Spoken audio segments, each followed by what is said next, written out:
নমস্কার বন্ধুরা, আমি ডক্টর সুব্রত আর আপনারা দেখছেন আমার ইউটিউব চ্যানেল সুব্রত হেলথ। আপনারা যদি আপনার জীবনের এই 5টি লাইফস্টাইলকে পরিবর্তন করতে পারেন বা জীবনযাত্রার মানকে পরিবর্তন করতে পারেন, তাহলে আপনি আপনার রক্তের কোলেস্টেরলের মাত্রাকে নিয়ন্ত্রণ করতে পারবেন। এখন প্রশ্ন হলো, কোলেস্টেরল কেন আপনি নিয়ন্ত্রণ করবেন? কোলেস্টেরলটা কি? কোলেস্টেরল হলো এক ধরনের ফ্যাট, যা অতিরিক্ত পরিমাণ কিন্তু শরীরে থাকলে আমাদের হৃদরোগের সম্ভাবনাকে অনেকটাই বাড়িয়ে দেয় এবং হার্ট অ্যাটাক চলে আসে। কিন্তু কোলেস্টেরল আমাদের শরীরের জন্য অত্যন্ত প্রয়োজন, কিন্তু অতিরিক্ত কোলেস্টেরল সমস্যার কারণ, আর সেজন্যই আমাদের লাইফস্টাইলকে পরিবর্তন করতে হবে। আপনি হয়তো ভাববেন যে ওষুধ খেলে হয়তো কোলেস্টেরল তো কমেই যাবে, তাহলে লাইফস্টাইলের পরিবর্তনের দরকার কি?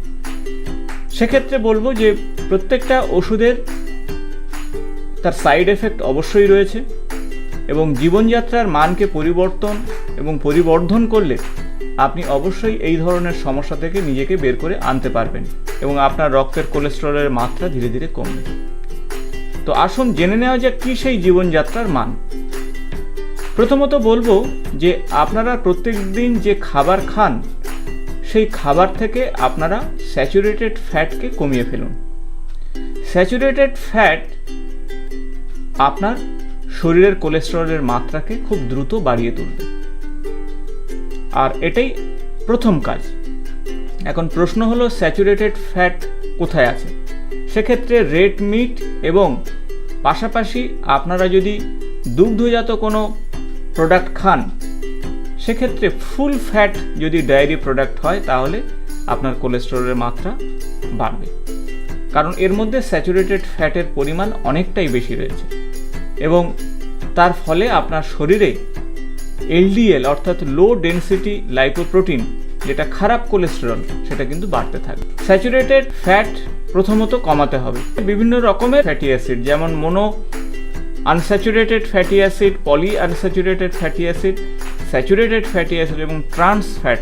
তো সেক্ষেত্রে mono and poly unsaturated fat যেটা শরীরের ক্ষেত্রে ভালো, কিন্তু স্যাচুরেটেড ফ্যাটি অ্যাসিড আপনার কিন্তু শরীরে কোলেস্টেরলের মাত্রা অর্থাৎ এলডিএল এর মাত্রা, খারাপ কোলেস্টেরলের মাত্রা কিন্তু বাড়াতে পারে এবং বাড়াবে। তাই বাটার, সেই সাথে কোকোনাট অয়েল এবং রেড মিট এগুলো অবশ্যই কমান এবং তাতে আপনার হৃদরোগের সম্ভাবনা অনেকটাই কমবে। আমেরিকান হার্ট অ্যাসোসিয়েশন ডায়েট আপনারা করেন, তাহলে সেক্ষেত্রে 120 ক্যালোরি বেশি যেন না হয় স্যাচুরেটেড ফ্যাটি অ্যাসিড থেকে। তাই অ্যাডাল্ট ম্যান এবং ওম্যানের ক্ষেত্রে কখনোই আপনারা যথাক্রমে 30 গ্রাম এবং 20 গ্রাম স্যাচুরেটেড ফ্যাটি অ্যাসিড প্রতিদিন এর বেশি খাবেন না। তাই red meat, full dairy product, butter, coconut oil, ice cream, বেশ কিছু বিস্কুট রয়েছে, কেক, পেস্ট্রি, এগুলো একেবারেই খাবেন না। আর অতিরিক্ত এই স্যাচুরেটেড ফ্যাটি অ্যাসিড কিন্তু আপনার এলডিএল এর মাত্রা বা খারাপ কোলেস্টেরলের মাত্রা বাড়িয়ে তুলবে। তবে পলি আনস্যাচুরেটেড ফ্যাটি অ্যাসিড আপনার শরীরের জন্য অত্যন্ত গুরুত্বপূর্ণ, কারণ এর মধ্যে রয়েছে ওমেগা 3 ফ্যাটি অ্যাসিড এবং ওমেগা 6 ফ্যাটি অ্যাসিড, যা আপনার শরীরের জন্য অত্যন্ত জরুরি। আর এগুলো আপনার জয়েন্ট পেনকে কমাবে, রক্তে ফ্যাটের লেভেল অনেকটাই কমিয়ে দেবে, রক্তচাপ কমাবে এবং যে কোনো ইনফ্ল্যামেশন বা প্রদাহ সংক্রান্ত সমস্যা থেকে আপনি অনেকটাই মুক্তি পাবেন এবং ডিপ্রেশন থেকে অনেকটা আপনি বেরিয়ে আসবেন। এখন প্রশ্ন হলো, আপনি পলি আনস্যাচুরেটেড ফ্যাটি অ্যাসিড কোথা থেকে পাবেন? সেক্ষেত্রে ভেজিটেবল অয়েল, যেমন olive oil, Salman, mackerel, hearing বা টুনার মতো মাছের মধ্যে পাবেন, মানে সামুদ্রিক মাছের কথা আপনাদের। তারপরে ওয়ালনাটস, পিনাটস এবং যে কোনো বাদাম জাতীয় খাদ্যের মধ্যে আপনি ওমেগা 3 ফ্যাটি অ্যাসিড পাবেন। এবং তোফু অর্থাৎ সয়াবিন থেকে তৈরি পনির, সয়াবিন থেকে তৈরি যে প্রোটিন, সেই প্রোটিনের মধ্যেই আপনি পলি আনস্যাচুরেটেড ফ্যাটি অ্যাসিড পাবেন। মোনো আনস্যাচুরেটেড ফ্যাটি অ্যাসিড অন্যতম আরেকটি ভালো ফ্যাট, যা আপনার শরীরের ক্ষেত্রে ভালো, এবং সেক্ষেত্রে প্ল্যান্ট বেস অয়েল, তার মধ্যে মোনো আনস্যাচুরেটেড ফ্যাটি অ্যাসিড রয়েছে, avocado, olive, peanut butter, nuts এবং যে কোনো সিড অর্থাৎ বীজের মধ্যে এগুলো পাবেন। পরবর্তী যে বিষয়ের কথা বলবো তা হলো আপনারা ট্রান্স ফ্যাটকে কমান। ট্রান্স ফ্যাট সম্পর্কে কোনো ধারণা না থাকলে আপনাদের বলবো যে এই ট্রান্স ফ্যাট রয়েছে বনস্পতির মধ্যে, অর্থাৎ ডাল্লা যারা রান্নাতে ব্যবহার করেন তারা আজ থেকে ডাল্লা অবশ্যই বন্ধ করুন। ডাল্লা খাদ্যের স্বাদকে বাড়ালেও শরীর স্বাস্থ্যের ক্ষেত্রে অত্যন্ত খারাপ এবং বাজে কোলেস্টেরলের মাত্রাকে বাড়িয়ে তোলে, ফলে আপনার হার্ট অ্যাটাকের সম্ভাবনা অনেকটাই বাড়িয়ে দেবে। তাই আপনার ডায়েট চার্ট থেকে আজ হাইড্রোজেনেটেড এই ভেজিটেবল অয়েলকে বাদ দিন। সেই সাথে বলবো যে আপনারা সলিউবল ফাইবারকে বাড়িয়ে তুলুন আপনার ডায়েট চার্টে। এখন প্রশ্ন হলো সলিউবল ফাইবার কোথায় রয়েছে বা কেন খাবেন? প্রথমত সলিউবল ফাইবার আপনার ভালো কোলেস্টেরলকে শরীরে অ্যাবজর্ব করাবে এবং রক্তের মধ্যে তা শোষণ করবে, যেমন ওটমিল, কিডনি বিন এবং সেই সাথে আপেল, পেয়ারা এগুলোর মধ্যে কিন্তু সলিউবল ফাইবার রয়েছে। তাই ডায়েট চার্টে আপনারা অবশ্যই ওটমিল, কিডনি বিন বা আপেল বা পেয়ারার মতো খাদ্যকে অবশ্যই রাখুন। তাছাড়া ব্ল্যাক বিনও আপনারা খেতে পারেন, অর্থাৎ বিন জাতীয় যে কোনো খাবারের মধ্যে কিন্তু সলিউবল ফাইবার রয়েছে। এবং সুইট পটেটো আপনারা অবশ্যই আপনার খাদ্য তালিকাতে রাখতে পারেন।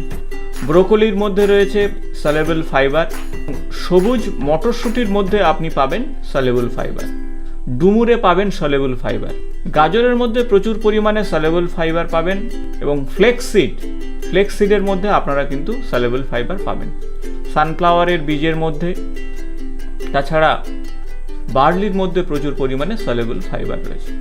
তাই আপনি আপনার সাধ্যমতো এই সমস্ত খাদ্য আপনার খাদ্য তালিকাতে রাখুন এবং অবশ্যই আপনি আপনার খাদ্য তালিকাতে ডেয়ারি প্রোডাক্ট, অবশ্যই চর্বি তোলা ডেয়ারি প্রোডাক্ট আপনি রাখবেন। তাতে আপনার শরীরের লো ডেনসিটি লিপিড বা খারাপ কোলেস্টেরল ধীরে ধীরে দূর হবে। এবং সেই সাথে বলবো যে প্রত্যহ এক্সারসাইজ করতে হবে। ফিজিক্যাল অ্যাক্টিভিটি না বাড়ালে শুধু ডায়েট নিয়ন্ত্রণ করলে কিন্তু হবে না। তাই ফিজিক্যাল অ্যাক্টিভিটি আপনার শরীরের ভালো কোলেস্টেরলের মাত্রাকে বাড়াবে এবং খারাপ কোলেস্টেরলের মাত্রাকে কমাবে। তাই প্রত্যহ 30 মিনিট করে অবশ্যই এক্সারসাইজ করুন। যদি আপনারা ধূমপান করে থাকেন তাহলে আজ থেকে আপনি ধূমপান ত্যাগ করুন। ধূমপান করলে কিন্তু আপনার রক্তের মধ্যে কোলেস্টেরলের মাত্রা বাড়বে, কারণ সিগারেট আপনার কোলেস্টেরলের মাত্রাকে বাড়াতে সাহায্য করবে। এবং ওজন যদি অনেক বেশি থাকে তাহলে আজ থেকে ওজন কমানোর জন্য আপনি সঠিক ডায়েট চার্ট অবশ্যই তৈরি করুন। এবং যারা অ্যালকোহল প্রত্যেক দিন খাচ্ছেন তাদের ক্ষেত্রে বলবো অবশ্যই অ্যালকোহলের মাত্রা কমান বা বন্ধ করে দিন। তা না হলে কোনোভাবেই আপনি আপনার কোলেস্টেরলের মাত্রাকে কমাতে পারবেন না।